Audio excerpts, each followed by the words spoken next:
Today we're going over the 5.4 solving radical equations and inequality notes. Let's begin with example 1. On example 1, it wants us to solve a radical equation. So if at all possible, first get the radical by itself. So I'm going to divide both sides by 2. So now I have the square root of x plus 1 equals 2. So now, to get rid of the radical, we need to square both sides. So now I end up with x plus 1 equals 4. And then I'm going to go ahead and subtract the 1 and get x equals 3. Now to double check that this works out, we can just plug the 3 back in. So 2 times the square root of 4, which is 2, equals 4. That checks out. Okay, so now let's get this is a cube root. Let's get the cube root by itself before we begin. So the first thing I'm going to do is add 1 to both sides. So I have the cube root of 2x minus 9 equals 3. So now to move the cube root, we need to cube both sides. So that gives me 2x minus 9 equals 27. Add the 9 and divide by 2. And I get x equals 18, which I also did on a scratch piece of paper, and it does check out.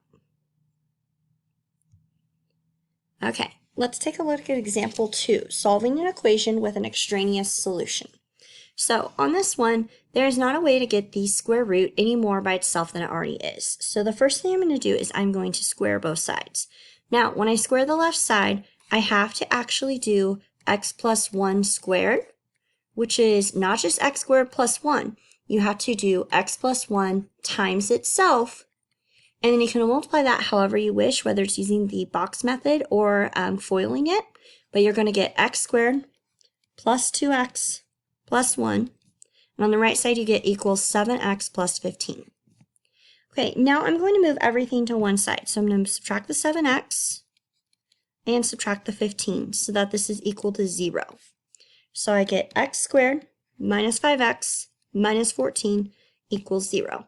From here, we've learned multiple ways to solve a quadratic. I'm going to go ahead and factor this. What multiplies to negative 14 and adds to negative 5 is negative 7 and positive 2. So my answers are x equals 7 or x equals negative 2. So now, when I have a radical that I'm solving, there can be an extraneous solution. An extraneous solution is just an extra solution that does not check out, so shouldn't actually be included in the solution set.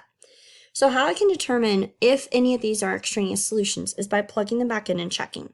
So if I plug in 7 back into the equation everywhere that there's an x, on the left side I get 7 plus 1, which is 8, and on the right side 7 times 7 plus 15 is 64, and then the square root of 64 is 8, so that checks out. So x equals 7 is definitely a solution. Now if I plug in negative 2,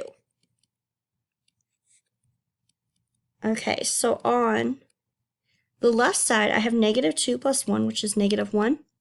And then on the right side, I have the square root of 1. And the square root of 1 is just 1. And so that does not check out. So that means x equals negative 2 is extraneous. So we do not count it as part of the solution set. Now, if you're wondering why when you square root something, you don't get a plus and a minus, here's kind of the difference. So in this problem, the square root was already here. And in a previous chapter, we learned that when the square root is already there, you just have a positive solution. When you get a plus and minus is when you have something like, let's say, x squared equals 64, and you have to use the square root to solve, so you square root both sides. In that case, that is when you're going to get a plus and minus. Versus when it just says, hey, what is the square root of 64? Then we are just going to go ahead and have that already in our problem. We're not using the square root to solve. It was already written there, and we just get the positive. So that comes from a previous chapter where we did quite a bit on radicals. Okay. So example 3 is solving an equation with 2 radicals. So in this case, it's really not possible to get the square root by itself. So what I'm going to do is I'm just going to go ahead and square both sides. And when I do, I'm going to make sure and use parentheses so that I know, okay, I have to multiply this all the way out. So I'm going to square both sides. So on the right side, that's pretty easy. I just get 7 minus x. But on the left side, you have the square root of x plus 6 plus 1 times the square root of x plus 6 plus 1. So once again, you can use the box method, or you can go ahead and FOIL to find the solution. So I'm going to go ahead and just use the box method. So I have the square root of x plus 6 plus 1 times the square root of x plus 6 plus 1. Okay, the square root of x plus 6 times the square root of x plus 6 is just x plus 6. So then I have plus the square root of x plus 6 plus 1 times the square root of x plus 6. We don't have to write that 1. And then 1 times 1 is 1. So that's going to be x plus 7, because I'm doing this 6 and the 1. And then there's 2 square root x plus 6. So that's what I have on the left side. X plus 7 plus 2 square root x plus 6. And that comes from multiplying out that quantity squared. So now what I'm going to do is I'm going to try to get everything that I can that is not in a square root to one side and leave the square root on the other side. So I'm going to go ahead and subtract the x and the 7. All right, so that leaves me with 2 square root x plus 6 on the left side, and on the right side, it leaves me with a negative 2x. So now I'm going to go ahead and divide by 2. So I have the square root of x plus 6 equals negative x. Okay, so to get the square root removed, I'm going to go ahead and I'm going to square it on both sides. So on the left side, I just get x plus 6. And then on the right side, negative x, but squared is x squared. Okay, so now what I'm going to do is I'm going to move everything to one side. So I'm going to subtract the x and the 6 so that I have 0 equals x squared minus x minus 6. Okay, so once again, you have a quadratic equal to 0. So now you can solve by either doing the quadratic formula, by factoring, by completing the square, or by square roots, depending on how it's set up. This clearly factors very easily. What multiplies to negative 6 but adds to negative 1 is negative 3 and positive 2. So that means my solutions are 3 and negative 2. Okay, so now I'm going to go ahead and check for extraneous solutions by plugging in the 3.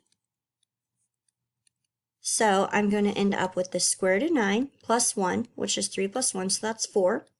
And then I have 7 minus 3, and so 7 minus 3 is 4, and the square root of 4 is 2. So 4 does not equal 2, so x equals 3 is an extraneous solution. So now let's verify negative 2, because it could also be extraneous, and I could just have no real solutions. So I do have to go ahead and check both solutions. So if I plug in negative 2, then on the left side I get negative 2 plus 6, that's the square root of 4, which is 2. 2 plus 1 is 3. And then on the right side, I'm going to get 7, and then that's going to be, let's see here, 7 minus negative 2, which is going to be 9, and the square root of 9 is 3, so 3 equals 3. So my only solution is x equals negative 2. Okay, let's go ahead and skip the monitoring progress and go on to example 4. So on example 4, this is solving an equation with a rational exponent. So once again, the first thing I'm going to try to do is get the term with the exponent isolated, so alone. So I'm going to add the 2. So I get 3x to the 3/4 equals 27. Okay, the next thing I'm going to do is I'm going to take the term that is to the 3/4 to the 4/3. So I'm using the reciprocal exponent, and the reason I'm doing that is because if you took 3/4 times 4/3, you get 1, and that's what makes it be an exponent of 1. But what you do to one side, you must do to the other. So I'm going to use that 4/3 on the right side also. So on the left side, I have 3x. On the right side, I have 27 to the 4/3. So that's the same as the cube root of 27 to the 4th, which the cube root of 27 is 3, and 3 to the 4th is 81. And I divide by 3, and I get x equals 27. Now, once again, I'm going to go ahead and also check that. So I'm going to have 3 times 27, and then all of that is going to be taken to the 3/4 minus 2 equals 25. So using a calculator here would be probably a good plan. So I actually end up with 27 minus 2 equals 25, which 25 does equal 25. Okay, so on the right side here, x plus 30 to the 1/2 equals x. So to remove the 1/2 exponent, the reciprocal of 1/2 is 2. So I'm going to take it to the squared power to the 2 power. I might do that to both sides. So on the left side, I end up with just x plus 30. And on the right side, I end up with x squared. Now I move everything to one side. I can go either direction so that it's equal to 0. So I get 0 equals x squared minus x minus 30. Now, as we've mentioned before, there's multiple ways to solve this. So I prefer to factor because I find it easier and quicker, especially on the problems that the book is consistently giving us. But if I couldn't factor it, then using one of our other solution methods, such as completing the square or the quadratic formula, would be a good method. So this factors to x minus 6, x plus 5, because what multiplies to negative 30 and adds to negative 1.